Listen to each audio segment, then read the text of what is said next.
அதிகாலை ஜெபம் நடந்து வருகிறது. பல இடங்களில் நடக்கிறது. இங்கேயும் நடத்துகிறோம். அதிகமாய் தேவ சமூகத்திலிருந்து ஜெபம் பண்ண, வசனங்களை கேட்க இந்த பாக்கியம் கிடைக்கிறது. இந்த 19ஆம் தேதி இந்த காலையும் உங்களுக்கு ஒரு வசனத்தை வைத்து நாம் எப்படியாயினும் ஆண்டவர்கிட்ட நெருங்கணும், ஆண்டவரை போல மாற வேண்டும், அவர் வார்த்தை சொல்லுகிறபடி நடக்க வேண்டும் என்று உங்களுக்கு நாங்கள் அறிவித்துக் கொண்டிருக்கிறோம். குறிப்பா இந்த முறை 21 நாளும் ஒருவருக்கொருவர் என்ன செய்யணும், என்ன செய்ய வேண்டும், என்ன செய்யக்கூடாது என்பதான நிலையில் 2 பகுதியாக தேவ வார்த்தைகளை தியானித்து வந்திருக்கிறோம். மாம்சத்துக்குட்பட்ட வாழ்க்கை, ஆவிக்குரிய வாழ்க்கை என்ன என்று பரிசோதிக்கும்படி, நம்முடைய வாழ்க்கையை உணரும்படி, தேவனண்டை நெருங்கும்படி இந்த வார்த்தைகள் குறிப்பிடப்படுகிறது. கலாத்தியர் 5ஆம் அதிகாரத்தின் 22ஆம் வசனத்தில் படித்தோம், ஆவியின் கனியோ, ஆவியின் கனியோ என்று சொல்லி 9 காரியங்களை அந்த இடத்தில் பார்த்தோம். 9 காரியங்கள் குறிக்கப்பட்டிருக்கிறது, ஆவியின் கனி எப்படிப்பட்டது என்று. ஆனா அதே நேரத்தில் மாமிசத்தின் கிரியைகள் எப்படிப்பட்டது, மாம்ச காரியம் என்ன என்றும் ஒரு 17 காரியங்கள் குறிப்பிடப்படுகிறதை இதே வேத பகுதிகளில் படிக்கிறோம். அந்த ஆவியின் கனி என்று சொல்லும்போது 15ஆம் வசனம் பாருங்கள். கலாத்தியர் 5:15 நீங்கள் ஒருவரை ஒருவர் கடித்து பட்சித்தீர்களானால் அழிவீர்கள், அப்படி ஒருவரால் ஒருவர் அழிக்கப்படாதபடிக்கு ஒரு எச்சரிக்கை கொடுக்கிறார். என்ன, ஏன் ஒருவருக்கொருவர் விழுங்க பார்க்குறீங்க, ஒருவருக்கொருவர் ஏன் நீங்க புரிந்து கொள்ளாம வாழுறீங்க, அவங்களும் மனுஷன், நீங்களும் மனுஷன் தானே, எல்லாரும் ஒரு தேவனுடைய பிள்ளைகள், ஏன் உங்களுக்குள்ள ஒரு அன்பு செலுத்துகிற ஒரு எண்ணம் இல்லாமல் போகிறது? முன்பு ஒருவேளை நீங்க எப்படியோ இருந்திருக்கலாம், தேவனை அறியாததற்கு முன்பு, தேவ வசனத்தை நீங்கள் கேட்காததற்கு முன்பு எப்படியாவது இருந்திருக்கலாம். இப்பொழுதுதான் தொடர்ச்சியாக அவருடைய வார்த்தை காதுகளில் விழுகிறது, வேதாகமத்தை வாசிக்கும் போது கண்களில் புலப்படுகிறது. நாம் ஆவிக்குரியவர்களாய் இருக்கிறோமா, மாம்சத்துக்குரியவர்களாய் இருக்கிறோமா என்பதை புரிந்து வாழ்வதற்குரிய ஒரு தெளிவான புரிந்து கொள்ளுதலுக்கு பரிசுத்த ஆவியானவர் நடத்தி கொண்டிருக்கிறார். இப்படி இருக்கும்போது நீங்க ஏன் இன்னும் ஒவ்வொரு வருடமும், ஒவ்வொரு வாரமும், ஒவ்வொரு நாளும் ஏன் கீழே இறங்கி போறீங்க அப்படிங்கிற ஒரு ஆதங்கத்தை அப்போஸ்தலனாகிய பவுல் இந்த வசனங்களில் ஒரு குறிப்பிட்டு எச்சரிக்கையா இருங்க, ஒரு எச்சரிக்கை கொடுக்கப்படுகிறது. 16ஆம் வசனம் பாருங்க.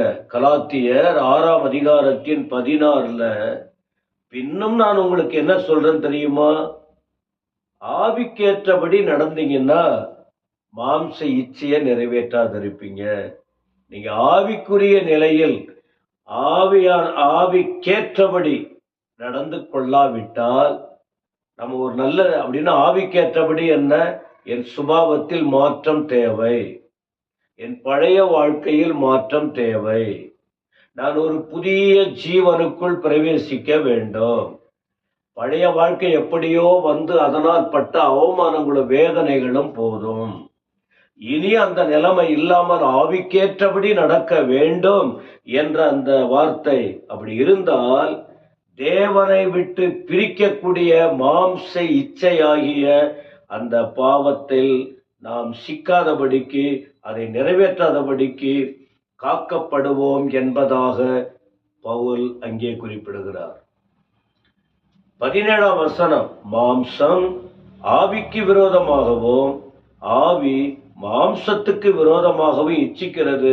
நீங்கள் செய்ய வேண்டும் என்று இருக்கிறவைகளை செய்யாதபடிக்கு, நீங்க நல்லா தான் நினைக்கிறீங்க ஆண்டவருக்காக வாழணும்னு, செய்ய முடியாதபடிக்கு விரோதமாய் அது அமைகிறது. 18 ஆவியினால் நடத்தப்படுவீர்களானால் நீங்கள் நியாயப்பிரமாணத்திற்கு கீழ்ப்பட்டவர்கள் அல்ல. நியாயப்பிரமாணத்திற்கு கீழ்ப்பட்டவர்கள் அல்ல. அதை விட்டு நாம மேலே வருகிறோம். ஆவியின்படி நடத்தப்படுதல், ஆவிக்கு ஏற்றபடி நடந்து கொள்ளுதல் இதை நாமே செய்ய வேண்டிய விஷயம். மனிதர்களாய் இருந்தாலும் ஆவிக்கு ஏற்றபடி நடந்து கொள்ள வேண்டும். நாம் தான் நல்ல வழி கெட்ட வழி பார்த்து தெளிவாய் நடக்க வேண்டும். ஆனா அதே நேரத்தில் ஆவியினால் நடத்தப்படுதல், இது ஆவியினால் 2 காரியம் கூட சொல்லலாம். ஆவியானவரால் நடத்தப்படுற ஒரு விஷயம் இருக்கு, ஆவியினால் நடத்தப்படுதல், அல்லது நாம நடத்தப்படுவதற்கு ஒருவர் கற்றுக் கொடுக்க வேண்டிய அவசியம் இருக்கிறது. இது மாம்ச காரியம், இது ஆவிக்குரிய காரியம். நீங்கள் கவனமாய் பார்த்து எப்படி நடக்க வேண்டும் என்று கற்றுக் கொடுக்கிற விஷயம். நடத்தப்படுவீர்களானால் இன்னொருவர் உங்களை சரியான பாதையில் நடத்துவதற்கு, ஆவியினால் நடத்தப்படுவீர்களானால் நீங்கள் ஒரு பிரமாணத்துக்கு கீழ்ப்பட்டவர்கள் அல்ல. ஆவியின் பிரமாணத்தோடு நீங்கள் இணைந்து நடக்கிற தேவ பிள்ளைகளாய் காணப்படுவீர்கள். இப்படி சொல்லும்போது 1 யோவான் 4ஆம் அதிகாரத்தில் இந்த அன்பை குறித்து, ஆவியின் கனியோ அன்பு என்று சொன்னாரே, இதை குறித்து சில காரியங்கள் குறிப்பிடுகிறதை பார்க்கிறோம். 1 யோவான் 4ஆம் அதிகாரத்தின் 7ஆம் வசனம். பிரியமானவர்களே, ஒருவரிலொருவர் அன்பாய் இருக்க கடவோம். ஆவியின் கனி அன்பு. அப்ப தேவனுடைய அன்பு உங்களுக்குள்ள இருந்ததுன்னா ஒருவரை ஒருவர் கடித்து பட்சித்த, அப்ப நீங்க விரோதிக்க மாட்டீங்க, வெறுக்க மாட்டீங்க, புறக்கணிக்க மாட்டீங்க. ஒருவரில் ஒருவர் அன்பாய் இருக்க முடியும். ஆவியினால் நடத்தப்பட, ஆவியில் வாழ, ஆவியின்படி நடந்து கொள்ளுங்கள். நடத்தப்படுதல். அப்போ ஒருவரில் ஒருவர் அன்பாய் இருக்க கடவோம். அன்பாக இருக்க வேண்டுமா? ஏனெனில், ஏன் அன்பா இருக்கணும்? ஏன் அன்பாய் இருக்க வேண்டும்? அன்பு மனிதனால் உண்டானது அல்ல, அன்பு நம்மை படைத்த தேவனால் உண்டானது. அன்பு தேவனால் உண்டாயிருக்கிறது. அன்புள்ள எவனும் தேவனால் பிறந்து அவரை அறிந்திருக்கிறார். அப்ப அன்புள்ளவன் யாரு? தேவனால் பிறந்து, மறுபடியும் தாயின் வயிற்றில் ஒரு முறை பிறக்கிறோம். ஆண்டவரை உள்ளத்தில் அங்கீகரிக்கும் போது, அவரால் நடத்தப்படும் போது, அவருக்குள் நடந்து கொள்ளும் போது, யார் நாம? தேவனால் பிறந்திருக்கிறோம். தேவன் அன்புள்ளவர். அவர் மறுபடியும் நம்மை இந்த புதிய பாதையில் வாழ்வதற்கு நம்மை பிறக்க வைத்திருக்கிறார். தாயின் வயிற்றில் அல்ல, உள்ளத்தில் பிறந்திருக்கிறோம். மறுபடியும் பிறந்திருக்கிறோம். நீங்கள் மறுபடியும் பிறவாவிட்டால் தேவனுடைய ராஜ்யத்தை காண மாட்டீர்கள் என்று வேதம் சொல்லுகிறது. மறுபடியும் பிறவாவிட்டால், இப்ப தேவனால் பிறந்திருக்கிறோம் என்று அறிந்திருக்கிறார். 8ஆம் வசனம் 1 யோவான் 4:8, அன்பில்லாதவன் தேவனை அறியான், தேவன் அன்பாகவே இருக்கிறார். ஆண்டவரை எனக்கு தெரியும்,